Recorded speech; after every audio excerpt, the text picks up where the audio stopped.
Secouée régulièrement par des crises plus ou moins violentes depuis une quinzaine d'années, la filière pêche française a perdu de sa superbe.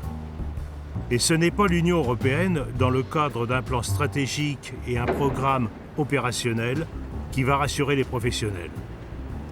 Pourtant, l'Europe dispose d'atouts qu'aucun autre continent ne possède. Un territoire maritime le plus vaste qui soit.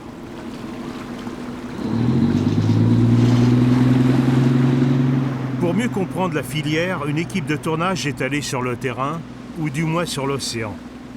La mer qu'on voit bosser, tel est le titre que nous avons donné à ce reportage, ou comment le poisson passe du filet du chalutier à celui de la ménagère. Pour décor, le port des Sables d'Olonne. Un bateau, le Nausicaa, un chalutier de 12 mètres, construit en 1988. À son bord, Patrice Faugeron, le patron. Et Michael Boyer dans le rôle du mécanicien. Un lieu de tournage, l'océan Atlantique, un jour de mars. Une météo, un temps de noroît, avec une mer ni bonne ni mauvaise, on a vu pire.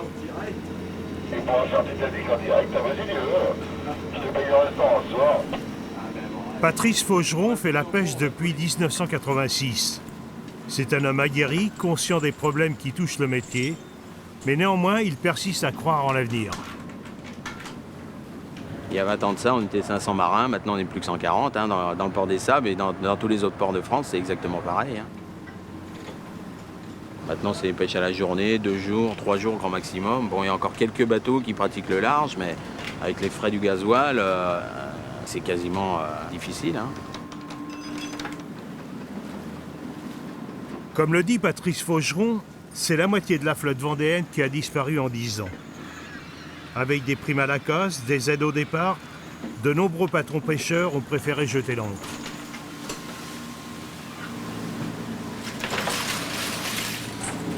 À cela s'ajoutent d'autres difficultés. L'énergie fossile ne sera plus jamais de bon marché et les professionnels de la pêche vont devoir s'adapter à cette nouvelle donne. Quant à la préservation des espèces, seconde acuité de la profession, elle ne trouvera de solution que par l'intelligence des marins. Même si les règlements et les quotas contraignants sont perçus comme des menaces, il n'en demeure pas moins que la survie de la profession passe par cette prise de conscience. La ressource n'est pas inépuisable.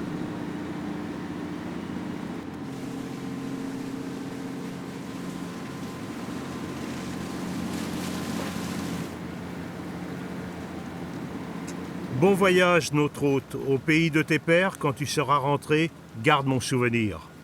Ainsi parlait Nausicaa, soignant Ulysse, après un naufrage, avant de le laisser repartir vers d'autres péripéties.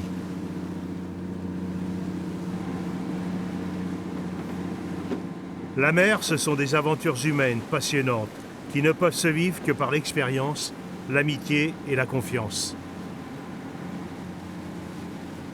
C'est une vie de famille, sur un bateau, on est à 2, 3. C'est pas la première maison, mais presque. On passe plus de temps en mer que chez nous. Il en est de la pêche comme du potager. Chaque saison amène ses captures. L'hiver, on retrouve le lieu jaune, la lotte ou le turbo. Au printemps, c'est la sole, le rouget. Et surtout la série des poissons bleus, avec le maquereau, l'anchois et la sardine. La fameuse sardine que l'on pêche au large de Saint-Gilles-Croix-de-Vie. Une pêche emblématique, source de richesse pour le commerce halieutique et ravissement des papilles de la clientèle tant locale qu'estivale.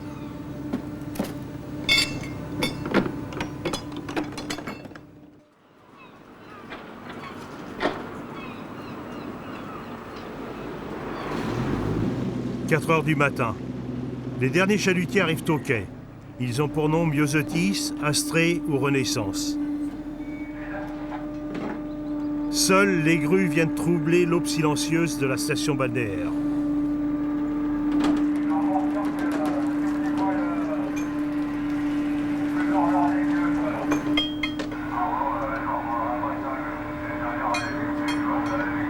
Les traits sont tirés, mais peu à peu, les mains retrouvent leurs habitudes.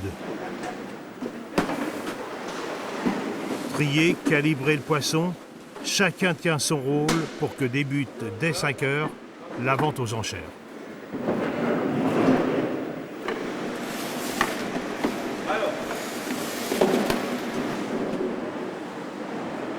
Avec ses 255 km de long, la façade maritime vendéenne abrite 4 ports importants. Si la Chambre de commerce et d'industrie en contrôle l'administration, c'est Pierre Sarrazin, un Sablais d'origine, qui gère et organise la vie quotidienne d'une quarantaine de personnes, secondé par Pierre Jeunet.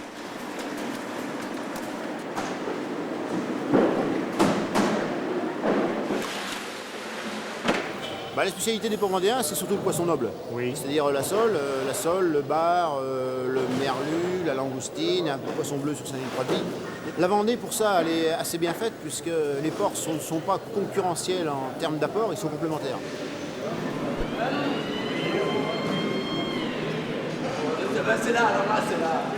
La criée d'antan, plus chaleureuse, plus humaine, a désormais disparu. Aujourd'hui, du pesage à l'étiquetage, jusqu'à la vente dirigée par un crieur bien moins loquace qu'autrefois, tout est géré par l'informatique. 3 kg 8, un turbo 30. Sur le site, le public est interdit et seuls les professionnels ont accès aux enchères. Ils sont marailleurs ou poissonniers. 259 kg la rangée de maquereau. 2010 a été, après un début d'année pas bon, c'est plutôt bien terminé. 2011, le premier trimestre est correct. La Vendée est le 3e département français pour la valeur du poisson débarqué et le 4e pour le tonnage, soit l'équivalent de 12 000 tonnes par an. Le poisson n'a pas toujours bonne cote auprès des consommateurs. Les raisons en sont complexes et pas toujours justifiées. Premier handicap, le prix. Pour Pierre Sarrazin, le poisson est le dernier produit sauvage sans modification génétique, sans conservateur, d'où un prix plus élevé.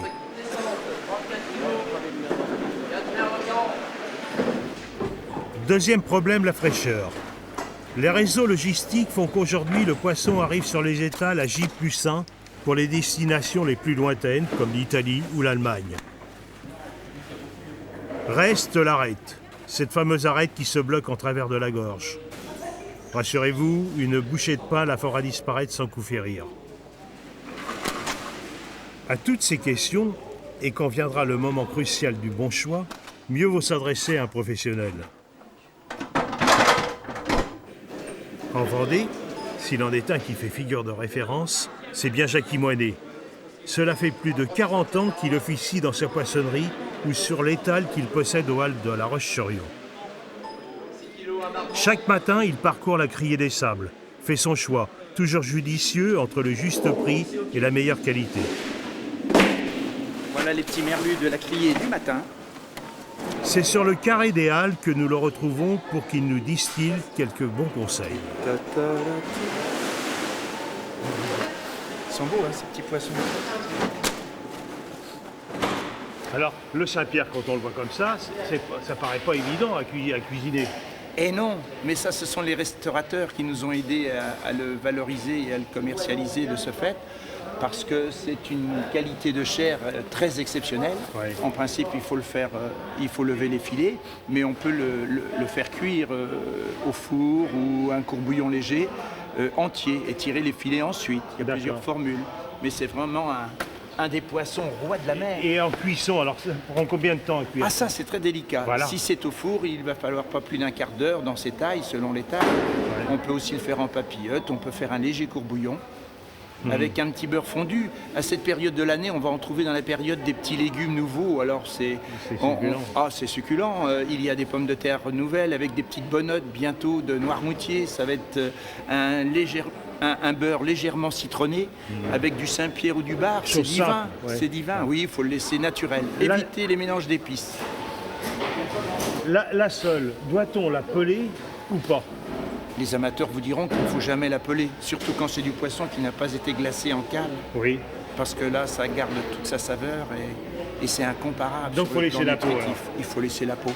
Alors il y a le côté pratique qui prime souvent pour les ménagères qui ont un petit peu moins l'habitude ou qui ont des enfants et qui nous demandent d'enlever la peau. Mais au niveau saveur, il faut laisser la peau. D'accord. C'est moins sec? C'est moins sec, c'est plus goûteux. Voici. Et on a un autre poisson qui est débarqué à profusion en ce moment, des petits maquereaux d'excellente qualité, pêchés par les seineurs. Ça, c'est un poisson aussi divin. Et rendez-vous compte, il est plein d'oméga 3. On me disait qu'il y en avait dans le dentifrice. Eh ben non, il y en a dans les maquereaux aussi. D'accord. Les tourteaux, bon, c'est davantage, il y en a toute l'année maintenant, mais c'est davantage la saison fin d'été et puis le deuxième semestre. Concernant les langoustines, qui est quand même un des produits rois pour la mer, la saison commence.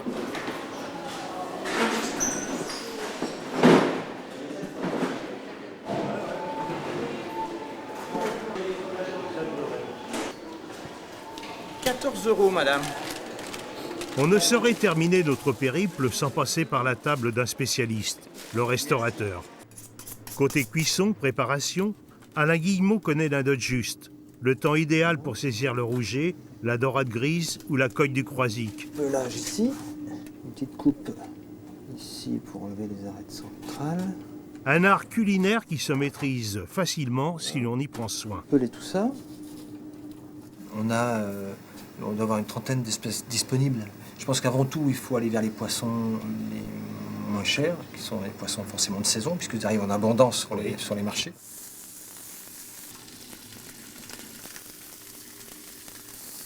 Un peu de beurre clarifié pour le goût. Et ça, pour moi, c'est parfait. Alors la sardine, le taco, le grondin et le griset. Et on a besoin de rien de plus. Moi, je préfère privilégier le poisson. Le riz, c'est plutôt pour la couleur et puis pour remplir l'assiette, mais c'est le poisson avant tout. En conclusion, la variété des espèces, les goûts différents, le choix des recettes font du poisson l'un des mets les plus appréciés de la table et de la gastronomie française. Quelques petites battes ici. À vous de faire les premiers pas pour apprivoiser, maîtriser et déguster cette richesse culinaire. Une assiette complète, 5 minutes. Bon appétit!